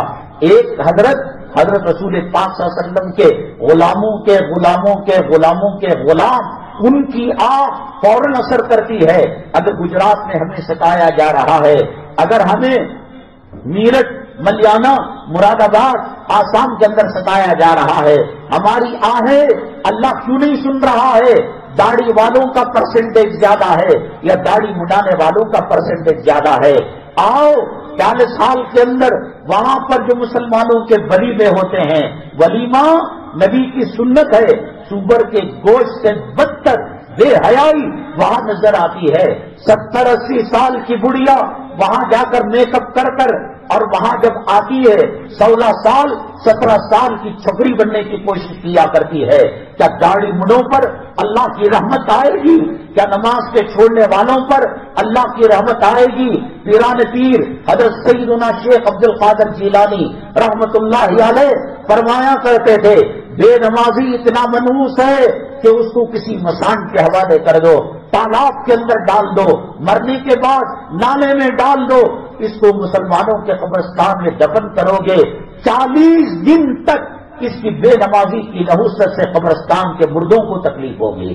اور آج مسلمان رونا رو رہا ہے، کاروبار نہیں ہو رہا ہے، کویت کے اندر بچہ ہے اور جرمنی کے اندر ہے، انگلینڈ کے اندر ہے، سعودی عرب کے اندر ہے، امریکہ کے USA کے اندر ہے، ڈالر مل رہا ہے، دینار مل رہا ہے، درہم مل رہا ہے، اللہ کو ناراض کر اللہ کی رسی قرآن کو مضبوطی سے نہ تھام کر اللہ کی نگاہ سے گر گیا۔ اب زمین و آسمان کے ڈھیر لگ جائیں، خدا کی قسم اللہ کی مدد نہیں مل سکتی۔ بدر والی مدد چاہیے، احد والی مدد چاہیے، یہ داڑیاں مڈا کر اللہ کی مدد نہیں ملے گی، یہ نمازوں کو چھوڑ کر اللہ کی مدد نہیں ملے گی۔ میرے اللہ کے نبی صلی اللہ علیہ وسلم نے فرمایا، من ترک الصلاۃ متعمدا فقد کفر، جس نے جان بوجھ کر نماز چھوڑی وہ کافر ہو گیا۔ ہم اگر اپنی بیویوں سے پیار کرتے ہیں، ہم اگر اپنی اولاد سے پیار کرتے ہیں، ہم اگر اپنے ماں باپ سے پیار کرتے ہیں، وہ خدا جو خاوند کے دل میں بیوی کے پیار کو ڈالا ہے، وہ خدا جو بیوی کے دل میں خاوند کے پیار کو اور خاوند کے دل میں بیوی کے پیار کو، بہنوں کے دل میں بھائیوں کے پیار کو، بھائیوں کے دل میں بہنوں کے پیار کو، بڑوں کے دل میں چھوٹوں کی محبت کو ڈالا ہے، وہ ایک حصہ دنیا میں محبت کا رکھا ہے، 99 حصے اللہ کے پاس ابھی رحم و کرم کی دریا باقی ہے۔ وہ رحم و کرم کی دریا رکھنے والا کیوں پیشاب پلا کر نوجوانوں کو مارا جا رہا ہے، جانوروں کا پاخانہ کھلایا جا رہا ہے، مساجد کے اندر بت رکھے جا رہے ہیں، وہ اللہ ایک درجہ رحم کا دیکھ کر جانوروں کا رحم، میاں بیوی کا رحم، اولاد ماں باپ کا رحم، پھر اللہ وہ 99 درجے رحم و کرم کے ذریعے سے مسلمان کو کیوں نہیں بچاتا، مسلمانوں سے محبت کیوں نہیں کرتا؟ حدیث پاک میں آیا ہے قیامت کے دن ایک آدمی آئے گا جو روح کے پیچھے مر رہے ہو نا، اولاد کے پیچھے مر رہے ہو نا، زمین کی پوجا کر رہے ہو نا، دولت کی پوجا کر رہے ہو نا، اور تجارت کاروبار کی پوجا کر رہے ہو نا، میرے رب کی عزت و جلالت کی قسم یہ بیوی ایک سبحان اللہ کا کام دے گی میں اس کے لیے تاج محل بنا دوں گا، یہ اولاد ایک الحمدللہ کا اجر قیامت میں دینے کے لائق بن جائے گی، میں لال قلعہ تعمیر کر دوں گا، یہ سسر یہ ساس اگر ایک اللہ اکبر کا اجر دینے کے لائق بنے میں ان کے لیے وائٹ ہاؤس بنا کر دے دوں گا۔ یوم یفر المرء من اخیہ وامہ وابیہ، قرآن کہتا ہے بھائی بھائی سے، بہن بھائی سے بھاگے گا، یہ دھوکے کی دنیا ہے۔ کتنا بڑا اپارٹمنٹ کیوں نہ ہو، برج خلیفہ کیوں نہ ہو، نیوم سٹی جو عرب کا کتا بنا رہا ہے وہ سٹی کیوں نہ ہو، اللہ کے نبی صلی اللہ علیہ وسلم نے صحابہ کرام سے کہا، صحابہ میں تمہیں دنیا کی حقیقت بتاؤں؟ صحابہ کرام نے عرض کیا، اے اللہ کے نبی صلی اللہ علیہ وسلم ضرور بتائیے۔ صحابہ کرام کے طبقے کو لے کر مدینہ طیبہ کی سرحد سے نکل گئے، جنگل میں چلے گئے، جنگل ختم ہو گیا، کوڑا کرکٹ کچرا پاخانہ پیشاب فضلہ جہاں ڈالا جاتا ہے، ٹٹی جس کو کہتے ہیں، وہاں لے کر گئے، وہاں ایک بکری کا بچہ مرا ہوا تھا، کیڑے ملا رہے تھے، تعفن تھا، بدبو تھا۔ اللہ کے نبی صلی اللہ علیہ وسلم نے پوچھا، اے صحابہ کیا اس کو تم خریدو گے؟ کہا یہ اتنا تعفن بدبو والا، یہ دینے والا پیسہ دے تو نہ لے، کون خریدے گا؟ اللہ کے نبی صلی اللہ علیہ وسلم نے فرمایا، جو دنیا، جو مال، جو دولت تمہیں حسین نظر آ رہی ہے اور خوشکن نظر آ رہی ہے، خوشنما نظر آ رہی ہے، حقیقت میں اس سے بدتر ہے یہ برج خلیفہ، مری ہوئی بکری، تعفن اور کیڑوں والی بکری سے بدتر ہے. یہ نیوم سٹی، یہ وائٹ ہاؤس، یہ تمہارے بڑی بڑی عمارتیں، یہ تاج محل، یہ لال قلعہ، یہ سب اس سے بدتر ہیں. بنانے والے نے کہہ دیا کہ یا لوگوں تمہیں دنیاوی زندگی دھوکے کے اندر نہ ڈالے. آج مرد کتنا مرتا ہے عورت کے پیچھے، گلے کو چاٹا، سینے کو لگایا، اور اس کے ساتھ جو عملی کام ازدواجی تعلقات کے کیا ہے. ایک بزرگ کے پاس ایک مرید تھے، میں اپنے عنوان کو سمیٹ کر ختم کرتا ہوں. وہ مرید جو ہے، جب ایک مریدن لڑکی کھانا لایا کرتی تھی، جھاڑو دیا کرتی تھی خانقاہ کا، تو ان کی نگاہ بھٹک جاتی تھی، ان کی نگاہ خطا ہو جاتی تھی. ارے بھائی، حضرت تھانوی رحمت اللہ علیہ نے فرمایا شادی کے لیے اتنا خرچ کرتے ہیں، کیا ہے؟ دو گندی جگہوں کا ملاپ ہے. یہی دنیا کا خلاصہ ہے. فلا تغرنکم الحیات الدنیا ولا یغرنکم باللہ الغرور. بنانے والے نے اس کی گارنٹی بھی نہیں دی ہے، وارنٹی بھی نہیں دی ہے. فریج لیتے ہو، اے سی لیتے ہو، مشین لیتے ہو، واشنگ مشین لیتے ہو، اس کی وارنٹی گارنٹی رہتی ہے. اور بنانے والے خدا نے کہا ایک مچھر کے برابر اس کی جو ہے گارنٹی وارنٹی نہیں. اس کے لیے مر کر نماز کو چھوڑ رہے ہو، اس کے لیے مر کر جورو کی غلامی کر رہے ہو، اس کے لیے مر کر اولاد کو حدیث مان کر چاٹ رہے ہو. یہ اولاد ایک سبحان اللہ کی کامال ہے. بہرحال شیخ نے دیکھا مرید کی آنکھیں بھٹک رہی ہیں، وہ بچی کی طرف نگاہ اٹھا کر دیکھ رہی ہیں. تو چنانچہ وہ بچی کے جو باپ تھے ان کو کہا کہ ایک کام کرو، میں ایک ٹیبلٹ دیتا ہوں، ایک چٹکی دوا دیتا ہوں، وہ بچی کو کھلاؤ. وہ بچی کو جب کھلایا گیا تو دست ہونے لگے، پاخانے ہونے لگے. کہا کہ اس کو ایک ڈبے کے اندر جمع کر دو. بچی جو پہلے زمانے میں یہ کلیکشن نہیں تھا، یہ جو ہے کارپوریشن کا جو کلیکشن تھا وہ نہیں تھا، وہ ڈبوں کے اندر پیشاب پاخانہ فضلہ کرنا پڑتا تھا.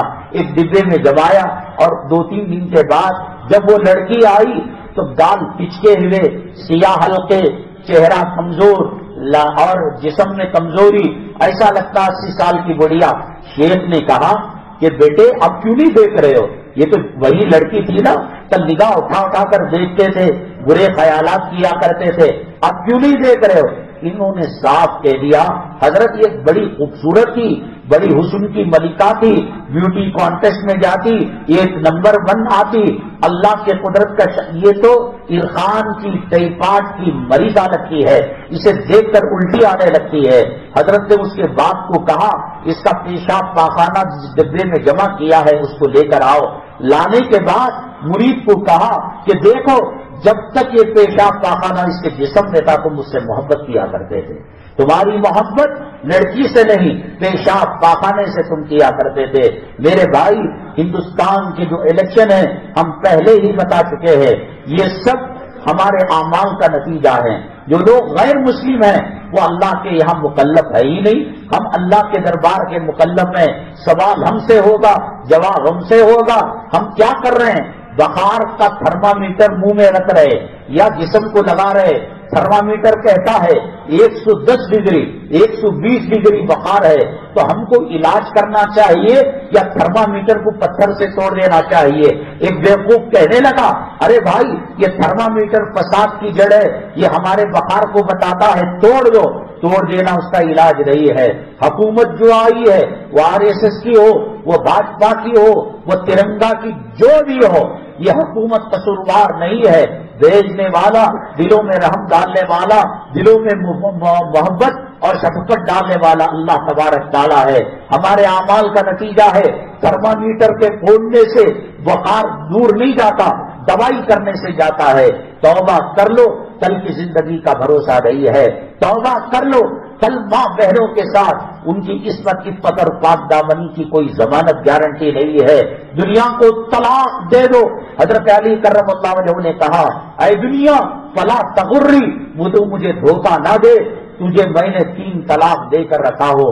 حضرت علی کو فرمایا اللہ کے نبی صلی اللہ علیہ وسلم سے علی تیرا فاطمہ کا گھر میرے گھر کے سامنے ہوگا، حدیث پاک میں آتا ہے یتململو، عجیب لفظ ہے، ایسا وہ تڑپا کرتے تھے راتوں کو رو کر، اللہ میرا دنیا میں کیا ہوگا، میرا قبر میں کیا ہوگا، میرا حشر میں کیا ہوگا۔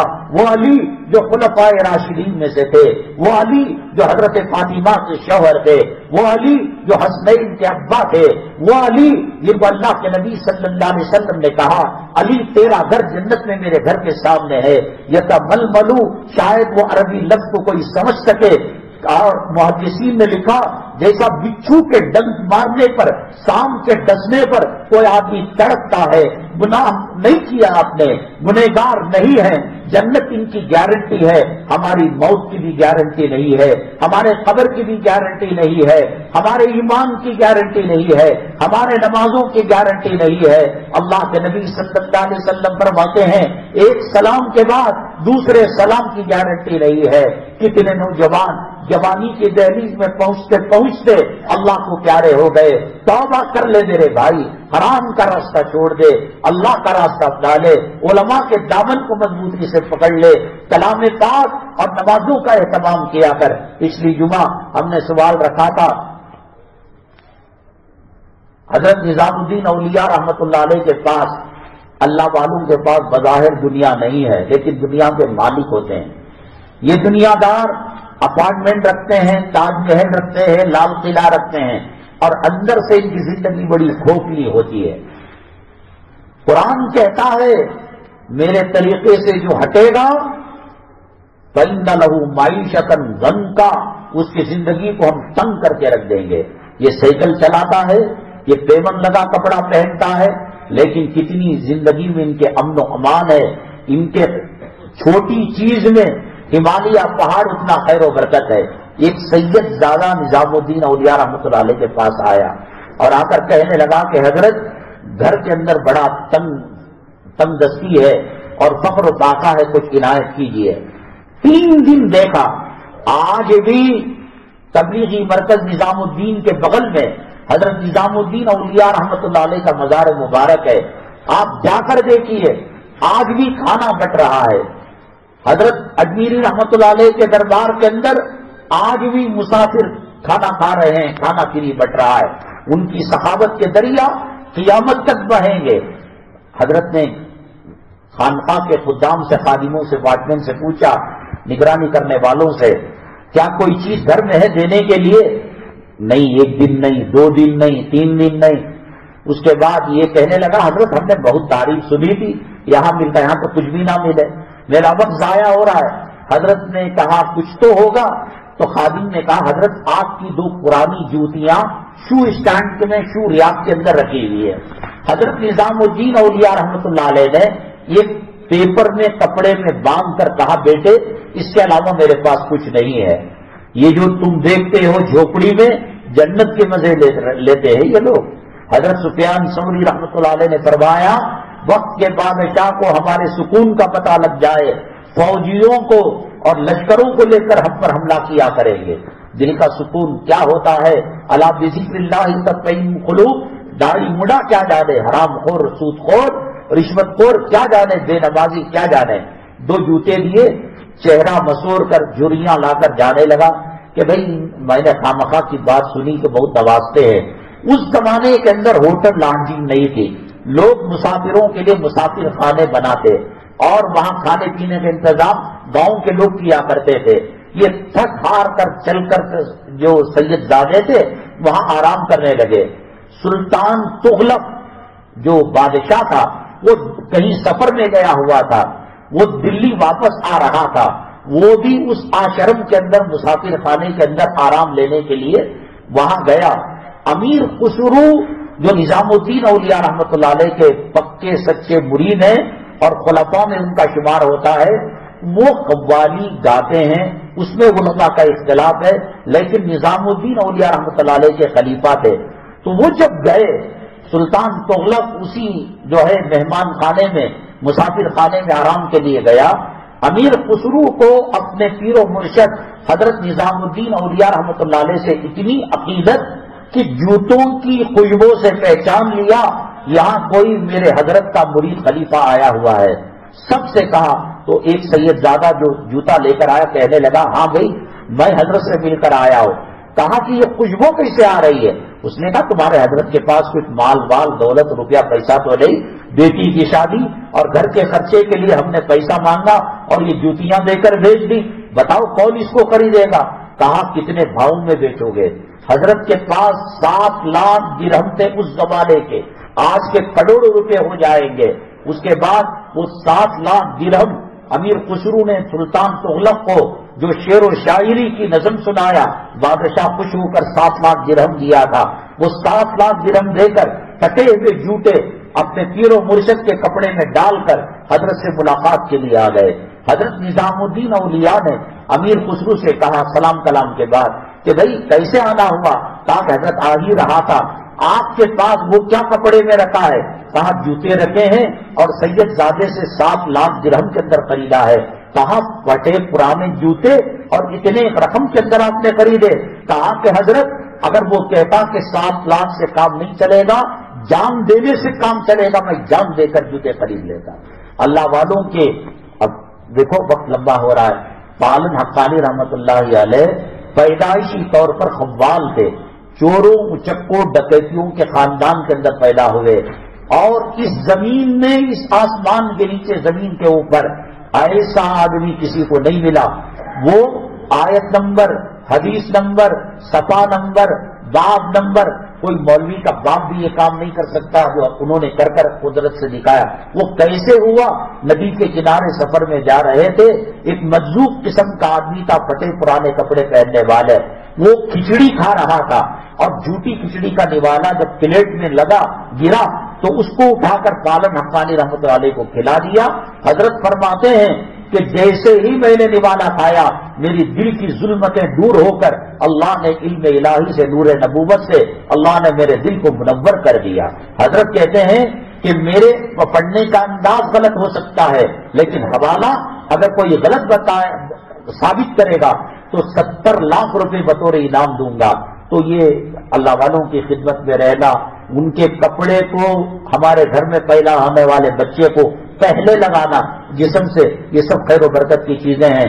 انشاءاللہ اگلی جمعہ آول ہڈلی BDA لے آؤٹ ہے، وہاں ایک اس اہم عنوانات کے ساتھ ایک سوال ہے کہ آپ نے دیکھا ہوگا ایک مرتبہ حضرت نظام الدین اولیاء رحمۃ اللہ علیہ کا واقعہ ہے کہ استنجے کے لیے گئے اور چھوٹا سا ڈھیلا تھا، اس میں اطمینان نہیں ہوا، مرید کو کہا کہ ڈھیلے لے کر آؤ. حضرت کا نام لے کر جو ہی ڈھیلا اٹھاتا ہر ڈھیلا چاندی کا ٹکڑا، ہیرے کا ٹکڑا، سونے کا ٹکڑا بن جاتا.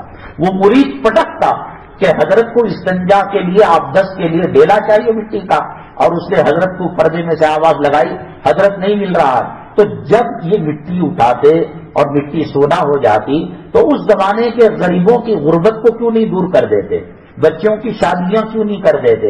مدرسے مسجد کالج کیوں نہیں بنا دیتے؟ جب اللہ تعالیٰ نے موقع دیا ہے، کرامت دی ہے. اس اہم سوال کا جواب کے ساتھ اگلی جمعہ انشاءاللہ مسجد اقصی والہلی BDA لاؤٹ کے اندر بیان ہوگا. مظاہر علوم قدیم یہ دارالعلوم دیوبند کے بعد سب سے بڑا ادارہ ہے، وہاں کے سفیر صاحب تشریف لائے ہوئے ہیں. وہاں کے کیلنڈروں سے ادارے کا بھی تعاون ہوگا، اور اس کی خاصیت یہ ہے کہ ہر تاریخ کے ساتھ بنگلور کے نمازوں کا وقت اردو میں انگلش میں اس کے اندر لکھا گیا ہے، جس میں جو حضرات نسلی روزے رکھتے ہیں شہری کا اختتام وقت وہ آم کے دام بیجوں کے دام، عام بیجوں کے دام جو کہتے ہیں، ضرورت بھی پوری ہوگی، ادارے کا بھی تعاون ہوگا، حاصل کرتے ہوئے جائے. جناب سردار صاحب کی طبیعت ٹھیک نہیں، ICU میں ہے، اللہ تعالیٰ سے تو شفا نصیب فرمائے. اگرچہ کہ یہ مسجد ایک پسماندہ علاقے کے اندر ہے، ہمارے حافظ ریان صاحب ہمارے رشتہ دار بھی ہے، کمیٹی والوں کی مہربانی ہے، اور بہت ساری مسجدوں میں ہمارا بیان ہونے نہیں دیتے. کہتے ہیں وہ سمجھتے ہوں گے یہاں بیان ہوگا وہاں قتل عام ہوگا، وہاں خون بہے گا. کم وقتوں کو معلوم نہیں کہ 20-25 سال سے سرزمین بنگلور کے اندر مسلح اور محراب کی خدمت ہو رہی ہے. کوئی ایسی بات نہیں، لیکن ڈر رہتا ہے کہ کہیں کچھ نہ ہو جائے. حافظ ریان صاحب مختصر مدت میں کمیٹی کی مہربانی سے یہاں ایک ہاسٹل والا مدرسہ بھی بنایا ہے، اور یہاں کوئی بچہ مدرسے کا ناظرہ نہیں پڑھا کرتا تھا. کم و بیش 400 طلبہ یہاں تعلیم حاصل کر رہے ہیں، اور یہ انہی کی جرت کا نتیجہ ہے کہ جہاں اس فتنے کے زمانے کے اندر بڑی مسجدیں والے لینے سے انکار کرتے ہیں، جرت کے ساتھ ہمیں بلایا۔ اللہ تبارک تعالیٰ ان کے کاموں کو قبول فرمائے، اخلاص باللہیت نصیب فرمائے، ہمارے کہنے سننے کو قبول فرمائے، فتنوں سے حفاظت فرمائے، ایمان پر ثابت قدمی، ایمان پر خاتمہ نصیب فرمائے۔ آمین واخر دعوانا الحمدللہ رب العالمین۔